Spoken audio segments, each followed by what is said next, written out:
bastards! The motherland's finest! Patriarch! For the motherland!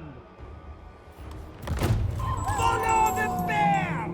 Hi everyone, welcome back to the Art of Scumming. Today we're going to be doing a Legendary Lord ranking list when it comes to Kislev. I've got some definite opinions about where these lords stack and why, and I'm going to walk you through my synopsis on why you should pick one Legendary Lord over the other, or the unique challenges associated with each of them. This is going to be a long video, so let's go ahead and get into it. First up on our list is Kostaltyn. He gets a +1 for his faction effects on his supporter race for the Orthodoxy. He does have diplomatic relations impact with the Ice Court. Ward save for embedded patriarchs, which is definitely helps them become more tanky, which you're going to rely on in the early stages of the campaign for sure. Melee attack for Kislevite warriors and Kossars and Kossovite dervishes and horse archers. I don't really use these units very often, but this part is definitely a big deal. And then leadership for the same.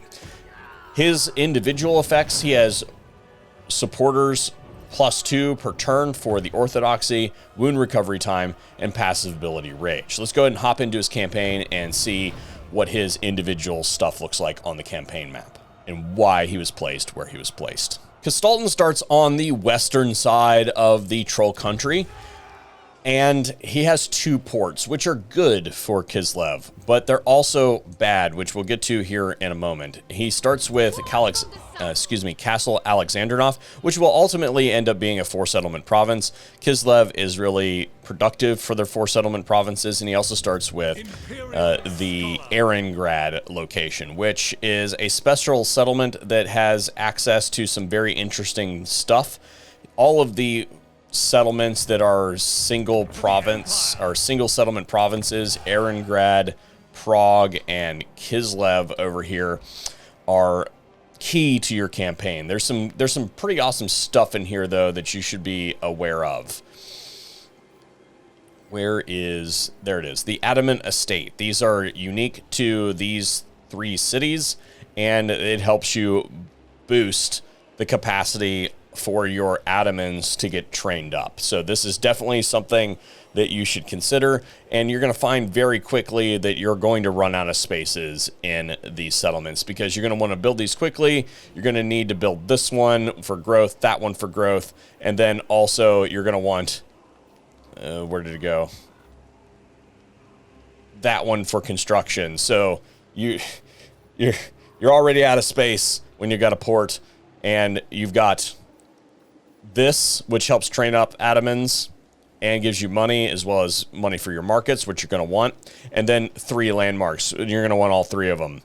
This one is income from all buildings. This one is hero capacity for Frost Maidens and upkeep for sleds and stuff. And this one's construction costs. So you're going to need all of those. You're going to fill this city out with required buildings, and you're going to build your discretionary buildings in this 4-settlement province up here. So that's kind of how it goes.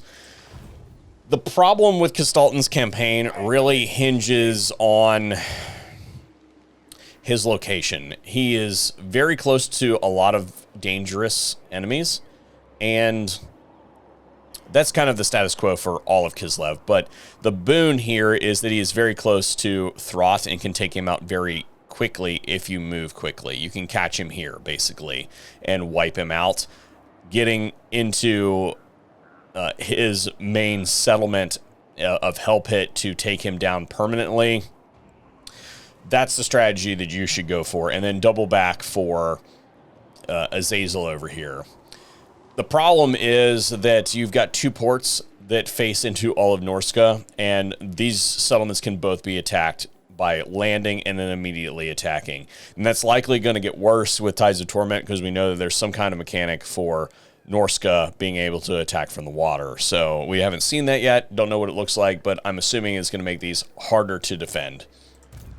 Himself, he starts with a Patriarch, and his line is kind of meh. We've got extra hit points, we've got, and then immune to contact effects. We've also got more Orthodoxy support buffer, as well as recruitment costs and local recruit capacity. This is basically worthless. More Patriarchs, that one's good. This one is speed and immune to psychology. Definitely something that should be considered, especially if you're going to end up down in like Sylvania or something like that. You're going to want that immune to psychology in his army. And I suppose that flaming attack is going to be important. This one down here. This one is going to be important for those fights as well. And then, of course, Heroic Resilience and Unbreakable. He also gets all 3 battle prayers. Usually when you've got a Patriarch, you got to pick one. Usually I pick this one. He gets all of them. And then he also gets this thing up here, which is another greater difference. His buffs in the Orthodoxy court are considerably better than what you have access to as Katarin. So I would say that this definitely helps his campaign a little bit, and it closes the gap between him and number 2.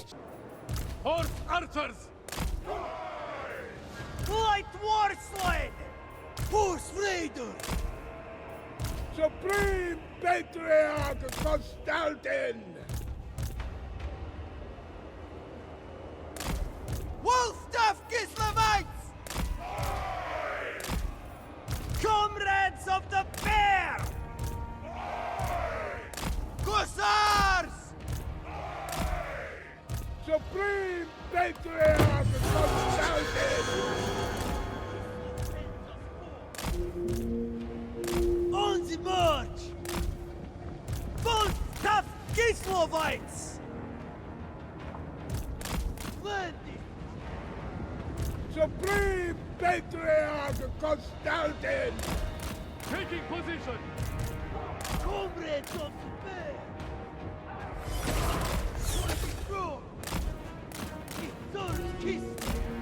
Katarin starts with +1 tier difference for the supporter race towards the Orthodoxy. She also has +2 for her accrued supporters.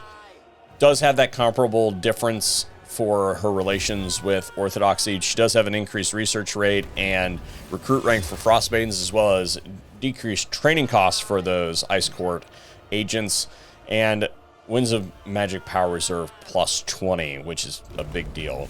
Reduced corruption, base miscast chance, as well as upkeep for those Ice Guard units, which is going to feed into her Doom stack, which is going to be Ice Guard. Katarin is the only one that starts out with capacity to train Frostmaiden heroes, but every Legendary Lord starts with 1 capacity, and even though I haven't trained anyone, I can load a Frostmaiden if I want to. She starts out with capacity of 2 because she already starts with a +1 capacity. So if you want to do it that way, you can. You can train those heroes up. You can even start a campaign, train those heroes, and then bounce. Get them both at level 4 if you do them in the Ice Court faction. But all the Legendary Lords can get a Frostmaiden on turn 1 if you want to use the load save character system. As far as her supporter system, her buffs are not as good as Kostaltyn's. Her starting position, though, is considerably better because she's a fair amount more insulated. There's some other factions up here to soak up some of Throt's stuff, as well as the incoming of Arbal the Undefeated. But she also has this sort of split start that takes her down this way. She is predisposed to go for Fort Jakova and Igorov, which basically puts your eyes on... Actually, does she start with eyes on... No, she does not. But as soon as you get down that way, you're going to get eyes on Azag, and you're going to have to take him out. No ifs, ands, or buts about it. You have to take him out. And you also have Draika over here that you have to deal with. You have to be either friendly or go to war with her immediately. Doing that is going to put you with eyes on Vlad. So you can see where this could spiral out of control rather quickly, especially considering the entire north of Kislev is basically a giant slog. But she starts with Kislev and Zavastra, which ultimately ends up being another 4-settlement province. It has similar benefits to that of Arengrad, which we talked about already, but it has 4 landmarks. These ones are allegiance points. This one is growth. This one is extra supporters for the orthodoxy, and this is kind of one of those balances that doesn't exist on the other side with Kostaltyn. So this balances out that supporter race a little bit. Now, granted, you can do that with heroes as well, but having something baked in that you're going to get anyway is impactful. You also can get access to your Ice Guard and Tsar Guard here pretty quickly with an upkeep reduction as well for the Ice Guard units, which helps with her Doom stack, because if you go into here, she is a caster lord, but it's ice, and it's kind of meh. I prefer to be pretty aggressive when it comes to Kislev plate, so the ice lore is considerably more defensive than I prefer to be. You're basically predestined to sit back, use the ice sheet to slow everybody down, and then Heart of Winter, once they get engaged, to bust everybody up and sit there and let your missile units do the work. That said, she does have Winds of Magic power, or Winds of Magic buffs for all of those spells, so she can do them considerably cheaper. She does have hit points and this right here, which is a damage reflection.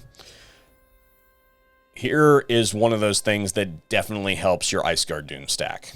These basically turn your Ice Guard into frontline units and very heavy damage dealers as far as your ranged is concerned. So I suggest getting all glaives and just going to town. Your mileage may vary, campaign movement range and speed. This one, diplomatic relations with all of Kislev and another tier difference for her supporter race. And this one here, 360 missile block chance for her army. Awesome. So that being said, I mentioned that what's problematic with her and Kostaltyn over everybody else is their climate preferences. So very quickly, when you get up here into Thrott's territory, you end up with unpleasant territory. You end up here. This can be captured, but as soon as you get into any kind of wastes, you end up with some problems. She does have mountain, which is nice, but very quickly you're going to run into climate problems that really hamstring your expansion capabilities. You're basically, with Kostaltyn and Katarin, your entire campaign is built around taking and holding Kislev, which is an okay play experience. I think that actually the dynamics of defending Kislev were a little bit better in the Realms of Chaos campaign because it was just built out a little bit more. I know that's a very controversial statement, but it feels considerably more hectic in that campaign map than it does in this campaign map. Your mileage may vary, but I think they did a better job in Realms of Chaos for defense of Kislev than they are currently fielding in Immortal Empires, and that's just because the area is too shrunken to make it fit in the standard campaign experience. But again, Katarin comes in at number 2 with a slight edge on Kostaltyn, given that she has access to those powerful characters right from the get-go. Even though she starts with those climate problems, she has some insulation from being completely spammed by Norska every turn with endless armies coming from the sea, because she starts landlocked. Let's move on to my next legendary lord. Winged Lancers! Armored Cossars! Land is power! Armored Cossars! Hearts of ice! Cossars! The Frostbringer! Kislev Supreme Leader! Winged Lancers!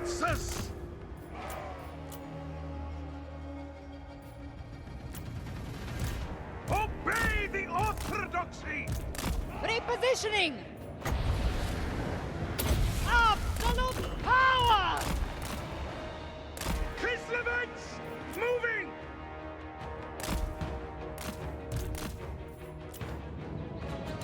Comrades of the fair!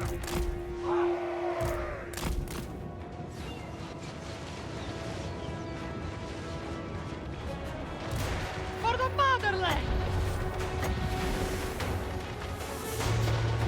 Ursun! Smalya! Das! Mother Ostankya. It's kind of a meme campaign. I don't really like her mechanic, but it's exceptionally powerful. I don't like it because it's tedious. But what she really brings to the table is that she has the broadest climate preferences available. She can't do ocean and she can't do deserts. Everything else is accessible to her. If you look at I command Katarin and Kostaltyn, very narrow campaign preferences as far as the climate is concerned. She's also able to do magical forest as preferred territory. And that's really big for Kislev, because remember, Kislev benefits from single settlement provinces quite a bit. You can increase your adamants by getting those single settlement provinces, and that is a huge boon. Get them, train them up in your main cities, and then move them out into other areas. So this is big. She also has wasteland climate, which means she can consolidate all of Kislev, including Hell Pit. Moving into the Chaos Dwarf area as well, wasteland, very impactful. Now, let's go back and look at this stuff. So that I might better. Power capacity, global recruitment duration. Fighting against armies that spread corruption, she gets extra impact. She also gets melee defense for her spider hatchlings and giant spiders, which are unique units to her, which we'll get to here in a moment. I've done a whole video on this. Targeting range plus 30 for spells. Enemy Winds of Magic Power Reserve -5 enables magical attacks for her entire army. This used to be hidden. This used to not be stated, but this is huge when you're fighting against demons and the undead. Miscast Base Jance, -50% for embedded hag witches. You got it. Let's go to her starting position. She starts over here in the Bleak Coast, part of Nagaryth, and I suggest that after you take this on turn 2, you're going to get a dilemma and go back to Kislev. And that sets you up basically to confederate with Prague very early. And I would say that she's probably got the strongest start of anyone, because then you can immediately take out the minor chaos faction that's right there and go straight for Throt. So she's the second most capable of taking out Throt in an early fashion, and she can also make use of Hell Pit, which basically nobody else can, except for Boris, which we'll get to here in a minute. So as far as her individual mechanics are concerned, I find this to be a real pain in the ass. I don't really like it. I'll be honest. It's very powerful, but it's tedious, and that's what I don't like about it. Is it forces you to do something, just click a bunch of buttons, just for the sake of clicking a bunch of buttons. She also doesn't start with any tier difference in these, so you have to balance these. So that makes it a little bit, you have to pay attention to which factions you're fighting, when you're fighting them, and what characters you are recruiting. You have to basically balance your characters out a little bit stronger. Actually, that's the wrong one. So there are none here, but if we go in here, Student of Mishka and Justiciar, both of those do the same thing. You have to basically recruit them at the same time, or if you've got, if you're stuck into somebody that's generating more supporters for one faction over the other, then you have to balance those out a little bit more, because you don't get that that buff in one way or the other. You can't specialize. You have to kind of run that right down the center. She does start with this Hagwitch, which is not the best lore. She starts with the, I think it's the War of the Wilds, right? Beasts, that's what it is. Lore of the Beasts, it's not the greatest, but it's something different than your standard Frost Maidens. Again, you can recruit a Frost Maiden if you want to. I suggest that you do, but you wait till you get over to Kislev to do that. And then these spider units. This is easily missed. If we go to the land over here, if you look at the buffs for the spider units, wherever they are, you got a buff there for spider units. This one, this gives them a more dissension effects.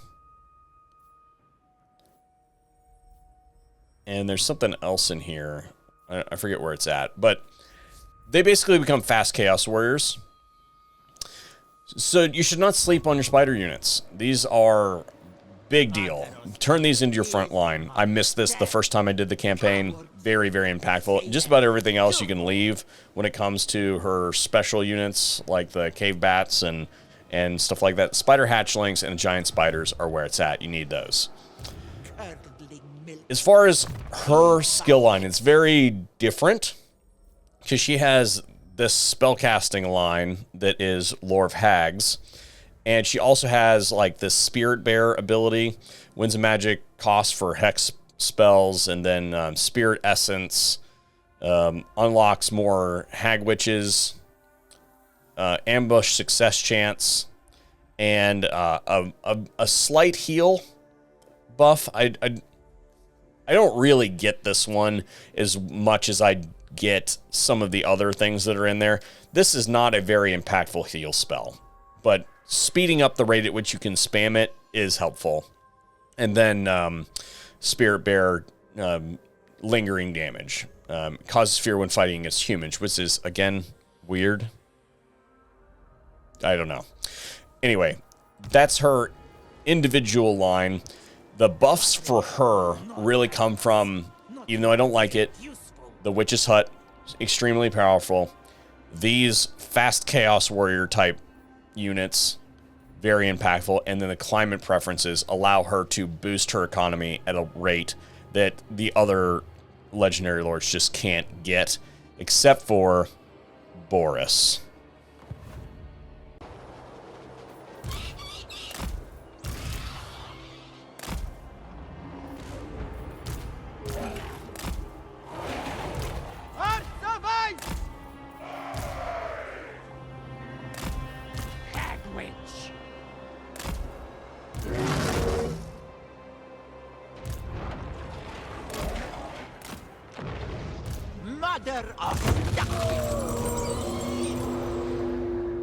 Look at those impudent fools.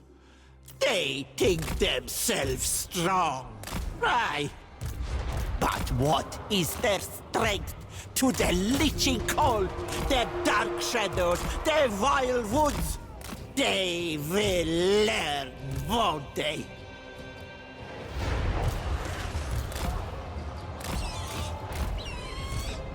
To protect. This I do for Kislev. The Red Czar, Boris. I mean, this dude is a boss, all right? He is the Czar. His starting army, he's got excellent front line. He's got excellent cav. You just have to fill in the middle ground on that. Settlements and Chaos Waste climates gain additional devotion. I play on Legendary.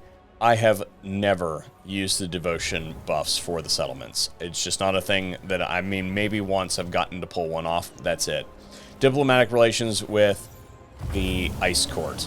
That's good. Campaign movement range, 5%. All armies. Construction cost for garrison and religious buildings, 30%. Construction time, -1 for capital province settlement buildings, so your main line. And recruit rank for Warbear Riders. He also, for his army, has upkeep, 25% for Warbear Riders. Doomstack those Warbear Riders with him. Leadership when fighting against Warriors of Chaos and other demon faction or chaotic factions. Same thing with melee attack. Immune to Chaos Corruption and Chaos Waste Attrition.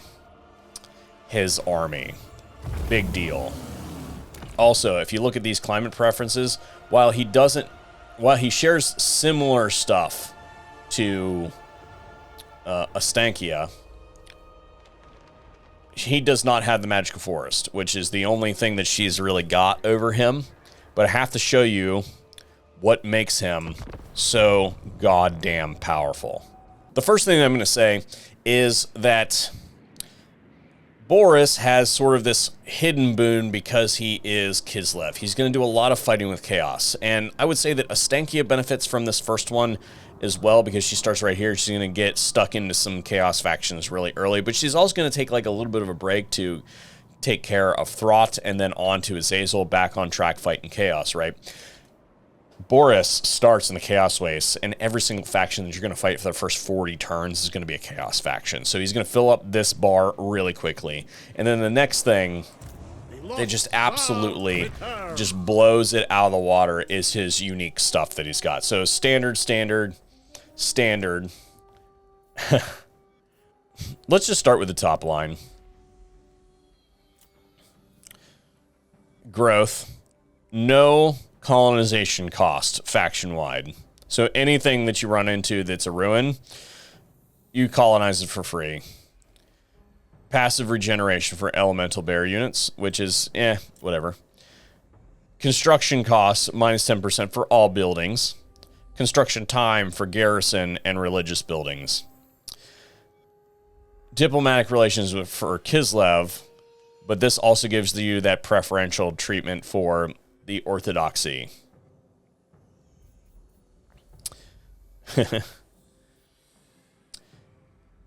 Hit points, battle healing cap, immune to psychology, recruit rank for Warbear Riders helps with that doom stack, Zarguard, population surplus +2 for newly captured settlements and campaign movement range. What the fuck? Basically what that means, and then of course glorious charge. What that means is that you can capture the settlement. We are Ursun's claws. Take it for Ursun. Hold this settlement. My home. And then every single time you take another settlement in this province, you abandon it and recolonize it. Now, I don't have that online yet, but when that happens, you basically pick one settlement in each of your provinces to be a sort of like a sack city from Warhammer 2, where you just sit there and sack the thing over and over and over again. In this instance, you sit there and just recolonize it over and over and over again. And very quickly, you end up with tier 5 settlements. The only places you can't do this is in the main settlements for Kislev, like Kislev, Erengrad, and Prague. Every other, I suppose, you can't do that for the Magical Forest either, but he's not really going to be taking a whole lot of Magical Forests because they're negative territory for him. But being able to very quickly boost that settlement capacity up to tier 5 settlements very early on in the campaign gives you access to those higher tier units more quickly. And man, I tell you what, it's a big difference. Now, granted, it's going to take you a minute to get there, but basically what I suggest that you do is you take this, you trade this settlement to the Demon Prince so that he won't attack you. Then you get stuck into Archaon and Arbol, and now you've got this pile of territory, and you basically take him around to each of those provinces and spend a couple terms in each of them just building as much of the empire as you can, and then you're set. And then you can choose whether you want to go Tamarkon or you want to go Chaos Dwarfs. But that is my tier list for... I don't know why I just saved there. That is my tier list for the Kislev Legendary Lords and strength ranking from my perspective. I want to know what you guys think about this in the comment section down below. Thanks for tuning in to the Art of Saves Coming. Hopefully we'll see another one pretty soon.